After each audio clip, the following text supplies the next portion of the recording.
Made a little side visit over to Quincy Woods' day job before he makes his way over to Boyd Anderson. But, of course, we are representing the BCAA, so we're here with the head coach of Boyd Anderson, Quincy Woods. And, Quincy, been an odd few weeks for everybody, so no one's had more or less of a disadvantage. Right. Unfortunately, the result wasn't the result you wanted coming back. But just sort of now that maybe that game and that week and all of that with the hurricane is behind you, do you think your team now can finally really settle in and you can focus on the rest of the season? Yeah, you hit the nail on the head. We really want to focus and lock in this week, especially we got a bye week this week as well. So it's going to help us get back on track and get our guys back to being more disciplined and understanding the concept of what we're trying to do.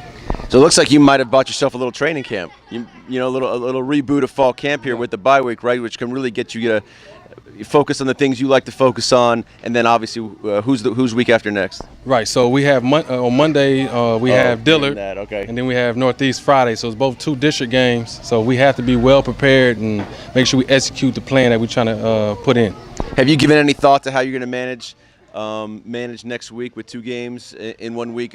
It's going to start coming for a lot of teams that way. Teams are going to start playing short turnarounds, short weeks. Have you given any thought to how you want to manage your team, I guess, this week and next week to kind of maximize, your outcomes playing two games in a short period of time? Right. We're going to definitely plan these next 2 weeks. We've already talked to my coaches about it. We are going to treat it like a normal week this week.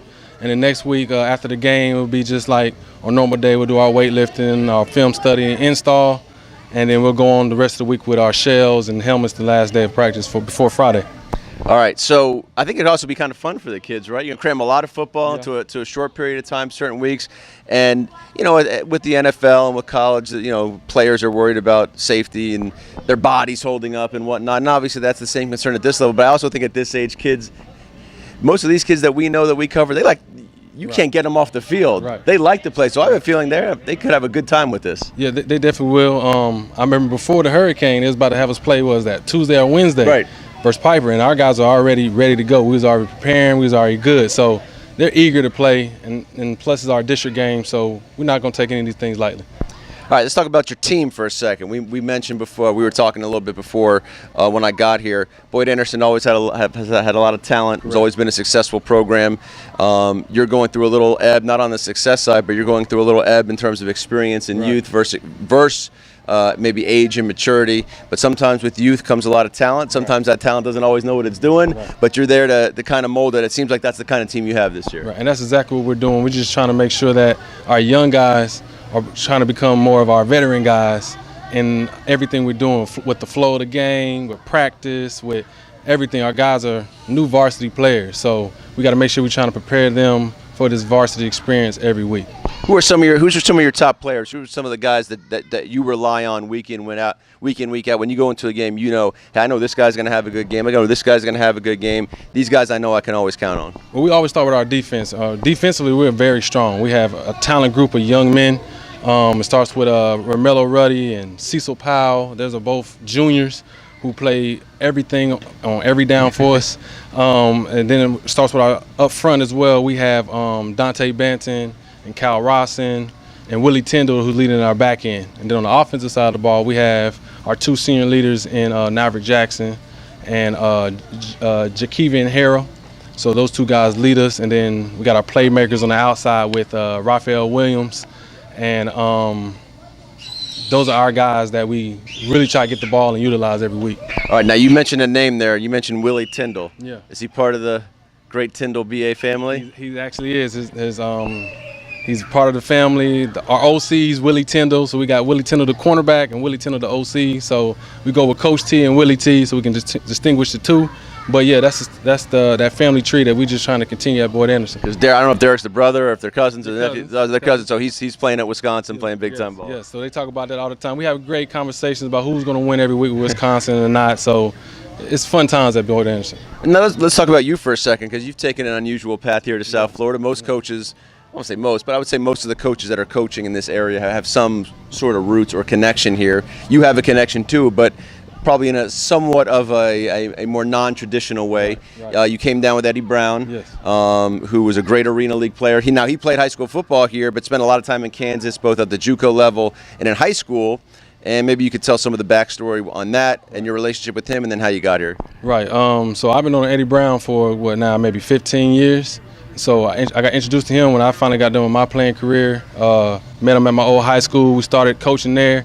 And then when he got an opportunity to come back home, he allowed me to come in and be the offensive coordinator and grow and learn. And from there on, our relationship just grows. I mean, we're more than just coaches with each other. We're like brothers.